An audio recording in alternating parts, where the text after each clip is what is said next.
महाराष्ट्राच्या राजकारणामध्ये आता नव्या राजकीय भूकंपाच्या चर्चांना उधाण आलेलं आहे।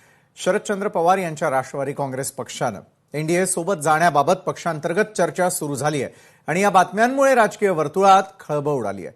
शरद पवार यांच्या राष्ट्रवादीच्या एका ज्येष्ठ नेत्यावर या संपूर्ण प्रक्रियेची मोठी जबाबदारी सोपवण्यात आल्याची लोकशाहीच्या सूत्रांची माहिती आहे आणि याबाबत झालेल्या बैठकांमध्ये दोन्ही बाजूंकडून प्राथमिक चाचपणी करण्यात आल्याची माहिती देखील समोर आली आहे।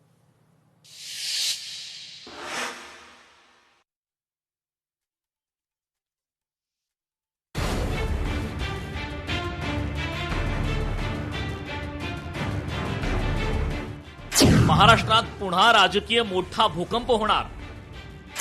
शरद पवारांची राष्ट्रवादी एनडीए सोबत जाणार। भाजपच्या दिग्गज नेत्यांच्या गाठीभेटी सुरू असल्याची सूत्रांची माहिती। शरद पवारांच्या राजकीय कारकिर्दीत काहीही अशक्य नाही हा नियम राहिला आहे।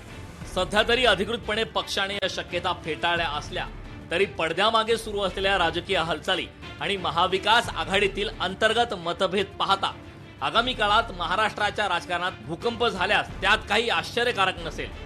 शरद पवार यांच्या राष्ट्रवादी काँग्रेस पक्षाने एनडीए सोबत जाण्याबाबत पक्षांतर्गत चर्चा सुरू झाली आहे। या बातम्यांमुळे राजकीय वर्तुळात खळबळ उडाली आहे। शरद पवार यांच्या राष्ट्रवादीच्या एका ज्येष्ठ नेत्यावर या संपूर्ण प्रक्रियेची मोठी जबाबदारी सोपवण्यात आल्याची लोकशाहीच्या सूत्रांची माहिती आहे। याबाबत झालेल्या बैठकांमध्ये दोन्ही बाजूंकडून प्राथमिक चाचपणी करण्यात आल्याची माहिती समोर आली आहे।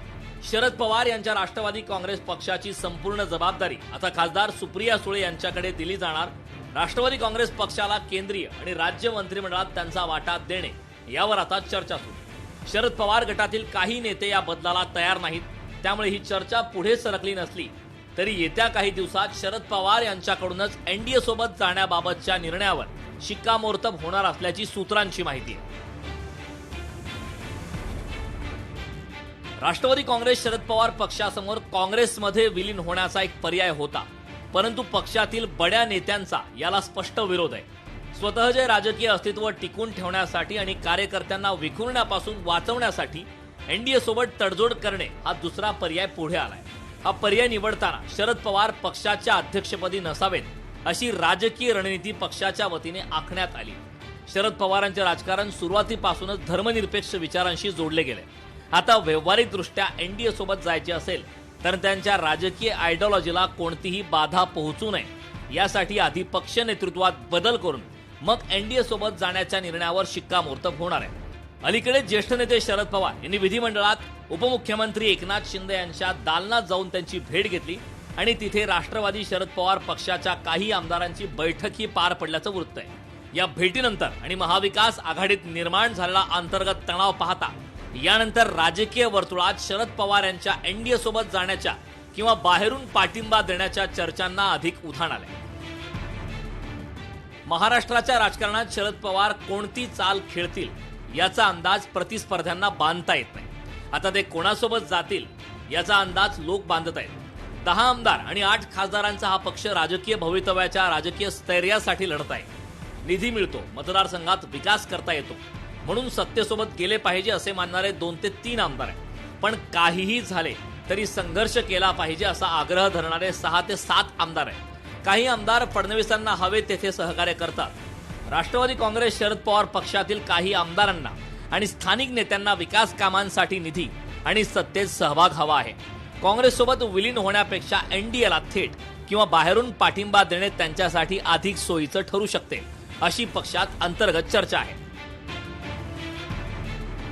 महिला आरक्षण आणि मतदारसंघ फेररचना विधेयक मंजूर करून घेण्यासाठी एनडीएला संख्याबळ हवे, म्हणून ते शरद पवार यांच्या पक्षाला एनडीएत घेण्यासाठी वा त्यांचा बाहेरून पाठिंबा घेण्याच्या विचारात आहे। 2029ला होणाऱ्या लोकसभा निवडणुकीत 400 पार आकडा गाठायचा असेल तर आत्तापासूनच भाजपने त्यांची रणनीती आखली असून त्याची जोरदार तयारी सुरू केली। अलीकडेच झालेले टीएमसी खासदार, उबाठा गटातील खासदार आणि आपचे खासदार ही याच ऑपरेशनची विविध अंगे होती असे राजकीय विश्लेषकांचं मत आहे। शरद पवार यांच्या पक्षाकडे सध्या मर्यादित आमदारांचं बळ आहे। अशा स्थितीत पक्षातील काही आमदारांना आणि स्थानिक नेत्यांना आपल्या मतदारसंघात विकास कामे करण्यासाठी सत्तेची किंवा सत्ताधाऱ्यांच्या पाठिंब्याची गरज भासत आहे।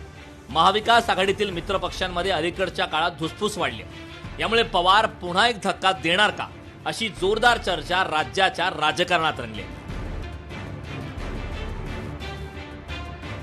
ब्युरो रिपोर्ट, लोकशाही मराठी, मुंबई. लोकशाही मराठी ऐका, पहा, जागरूक रहा.